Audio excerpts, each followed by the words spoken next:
Is going to cover linear inequalities, which you notice we've been working with equations quite a bit this year. And the difference between an equation and an inequality is actually in the word itself. Unequal means not equal. Therefore, we're going to be talking about greater than or less than for quite a bit of this video. Now, we also have greater than or equal to, less than or equal to, which is stuff that we've seen a little bit before, but I'll try to review it when we start. The first thing I want to do is talk about what these symbols mean and how we showcase our answers when we're done.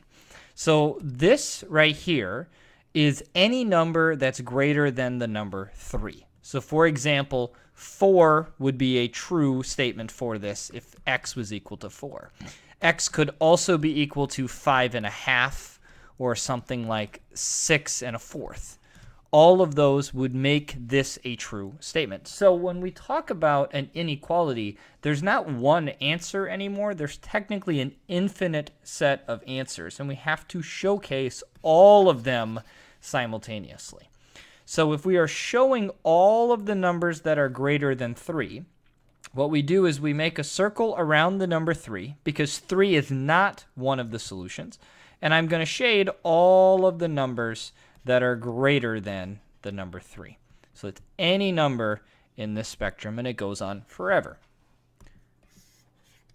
As we get to stuff that's a little bit trickier, we see half of an equal sign underneath this, which means that the number -8 will make this a true statement. Therefore, it's any number that's smaller than -8, but also includes the number -8 itself. So when I make my shading, I'm going to shade in the circle because -8 is one of the solutions that's allowed. And then I'm going to shade everything to the left of -8 because any number that's smaller than -8, like -12, would make this a true statement. And we'll do one final one. We really can't get a lot more difficult than this, but we can include a fraction or two, which means that any number that's greater than or equal to 1/3 makes this a true statement. So when we shade, we want to go to where 1/3 is as close as possible, which is right about here. I'm going to close my circle because 1/3 is a possible solution, and I'm going to shade everything to the right of that. And I'm hoping we've done some shading of inequalities before, but if this is a little bit new to you and you're confused, talk to me. We can get some examples and talk through some possibilities. Now let's get to solving inequalities, which we're going to do just like solving equations, which means the first thing we're going to do is we're going to treat this symbol like it's an equal sign, and we're going to draw a line down the middle to make sure we balance both sides of the equation. Once again, I want to get my variable, which in this case is y, alone. And so I'm going to subtract 8 from both sides, which this is equal to 0. And I get 3y is less than -12. From here, I divide everything by 3. And my answer is y is any number that is less than 4. To shade, I do just what I did before. I find the number of -4. This is going to be an open circle because there is no equal sign part down here. And I'm going to shade every number that's to the left of -4. And then you notice in the top right, we have to be able to check our answer. How do we know if our answer is true? Well, what we do is we're going to take a possible number that's over here and a possible number that's over here, and we're going to substitute them back into the original equation. Anything that's in this spectrum should make a true statement. Anything that's over here should make a false statement. So I'm going to pick y is equal to -8 for this side. And for this side, I'm going to do y equals 0. Because if I have the opportunity, I always want to pick 0. So for y equals -8 first, we want this to be true. So I'm going to go 3 times -8 plus 8. And we want that to be less than -4. This is -24 plus 8, less than -4, which is a true statement. Whoops. Got a little bit ahead of myself there.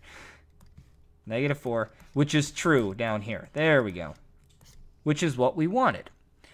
Now, to check the y equals 0, we're going to do the same thing we did before, and we're hoping for a false statement. So I'm going to do 3 times 0 plus 8 is less than negative 4.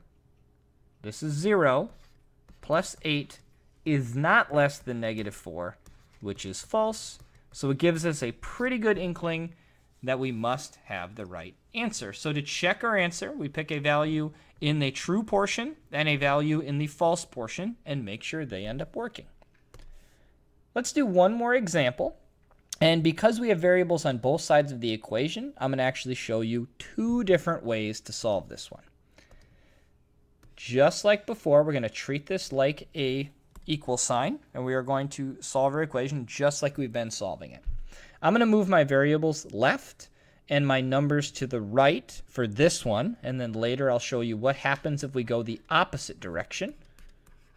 So I add 2c to both sides, and I end up getting negative 1c minus 4 is greater than or equal to positive 6. From here, I'm going to add 4 to both sides, and I get negative 1c is greater than or equal to 10. And there is one new step here, and this is the portion. If you bring this up to me written down in your notebook, I will give you a piece of candy. If you divide or multiply by a negative number,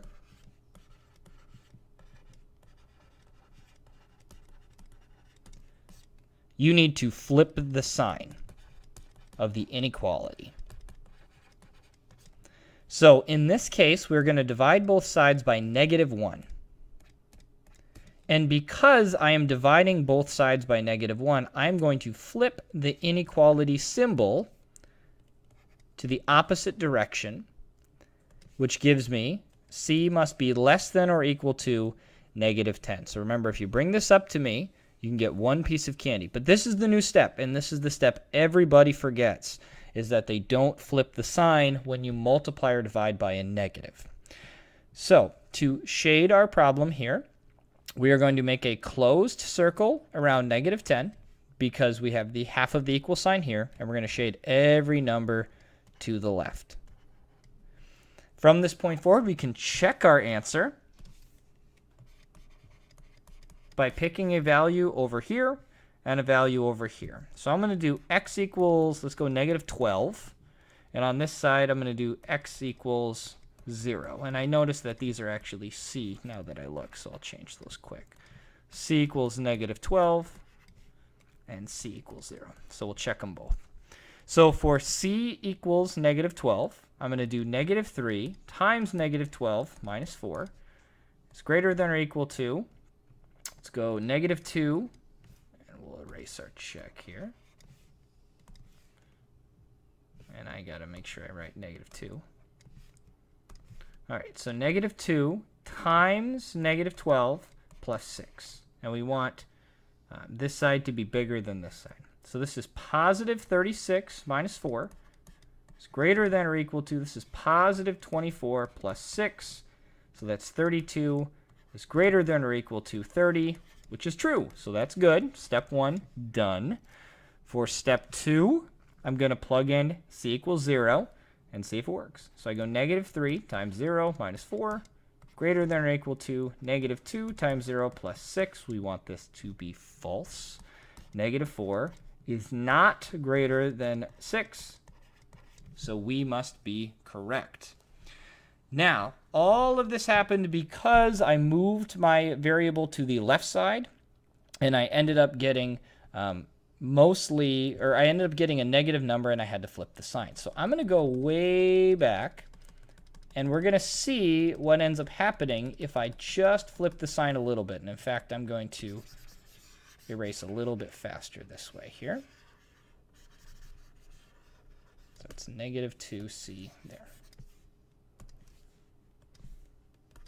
So this time, I'm going to move my variables to the right. And what ends up happening is I end up getting a positive 1c on this side.